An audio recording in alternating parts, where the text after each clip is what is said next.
Bonsoir à tous, merci de nous suivre sur Afrique Sport pour le journal du soir du dimanche 28 mai 2023.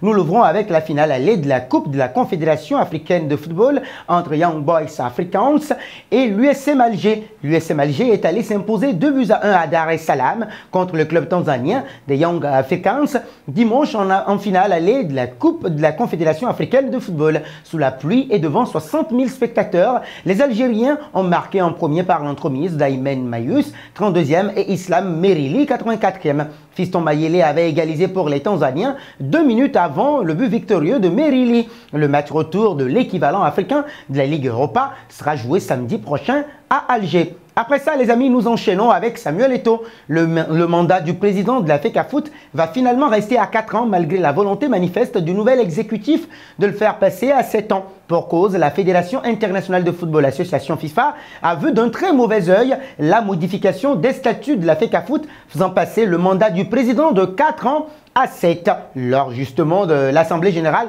du 27 août 2022. C'est le média Sport News Africa qui a fait la révélation. Selon le média, une source digne de foi a déclaré que la secrétaire générale de la FIFA, Fatma Samoura, a écrit au président de la FECAFOOT il y a plusieurs mois. La source renseigne que l'instance suprême du football mondial invitait Samuel Eto'o à convoquer une nouvelle assemblée générale avant la fin du mois de mai 2023, avec pour idée principale annuler la disposition qui rallonge le mandat du président de la FECAFOOT. Pensez-vous que Samuel Eto'o doit rester à la FECAFOOT pour 7 ans? Vos réponses sont attendues en commentaire. Restons avec Samuel Eto'o qui s'est exprimé pour la première fois sur l'affaire André Onana samedi lors de l'ouverture des travaux de l'Assemblée générale de la FECAFOOT.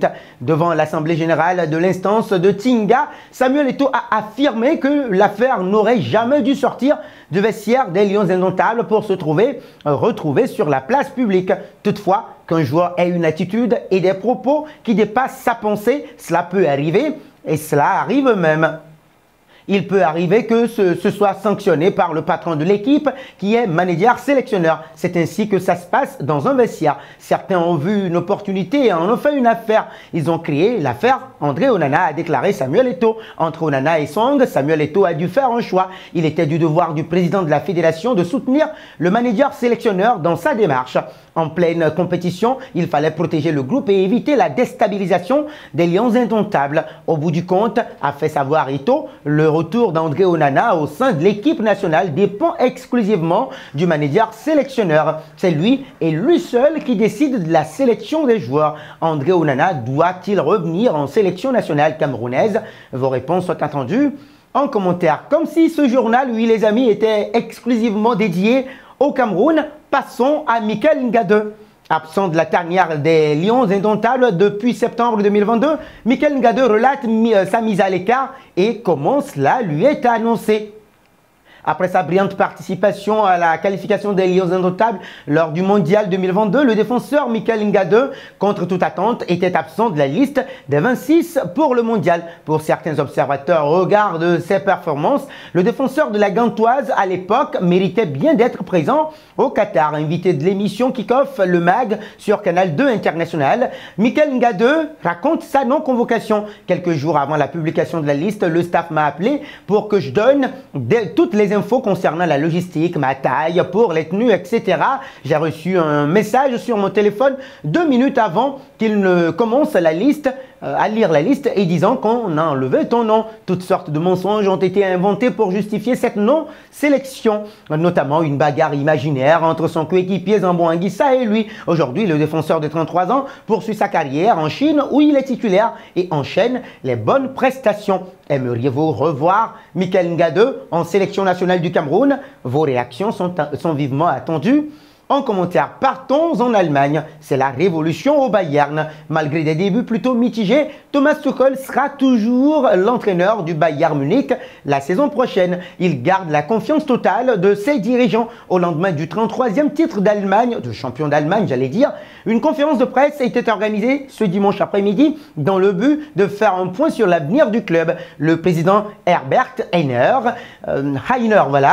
présent lors de ce point de presse, en a profité pour annoncer annoncé que Thomas Tuchel serait toujours l'entraîneur du Bayern malgré les nombreux changements opérés dans l'organigramme. Nous sommes absolument convaincus que par Thomas Tuchel, c'est l'un des meilleurs entraîneurs en Europe. Il l'a démontré dans ses différents postes et le dirigeant allemand a aussi rajouté qu'il n'a jamais songé se séparer de son entraîneur. Thomas Tuchel, quant à lui, compte bien rester au moins la saison prochaine avec l'objectif d'envoyer le plus loin possible son équipe sur la scène européenne. Samedi, juste après le titre obtenu, le Bayern Munich a de plus officialisé les départs d'Hassan Salihamidzic, le directeur sportif, et d'Oliver Kahn, le président du directoire. Une décision prise jeudi et une réunion entre Edgar Herbert Heiner et le président Uli Hoeneß. Nous n'avons pas pu nous séparer à l'amiable. Nous avons donc réuni un conseil de surveillance exceptionnel vendredi et avons décidé de nous séparer d'Oliver Kahn et qu'il ne pouvait pas se rendre à Cologne,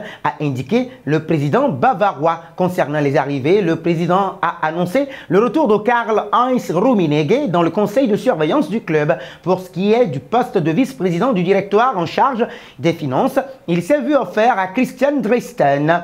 Le directeur sportif sera quant à lui choisi lors du prochain conseil.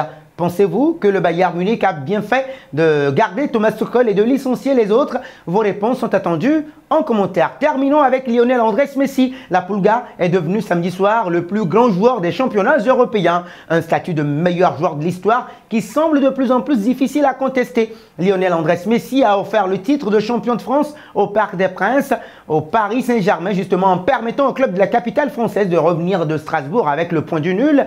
Et bien justement, grâce à ce nouveau titre, le septuple Ballon d'Or est devenu le joueur le plus titré de l'histoire du football avec 43 trophées soulevés dans sa carrière. Grâce à son but, la Pulga est également devenu le meilleur buteur de l'histoire des 5 grands championnats, dépassant ainsi Cristiano Ronaldo. L'Argentin en a inscrit 496 au FC Barcelone et au Paris Saint-Germain, tandis que le Portugais en était à 495 avec ses passages au Sporting Lisbonne, Manchester United, au Real Madrid et à la Juventus Turin. De quoi marquer un peu plus l'histoire de ce sport pour Lionel Messi. C'est la fin de ce journal que nous refermons avec la question du jour. Lionel Messi doit-il prolonger son contrat au Paris Saint-Germain? Vos réponses sont attendues en commentaire. Mais avant, n'hésitez pas de vous abonner sur Afrique Sport. C'est pour ne rien manquer des informations footballistiques.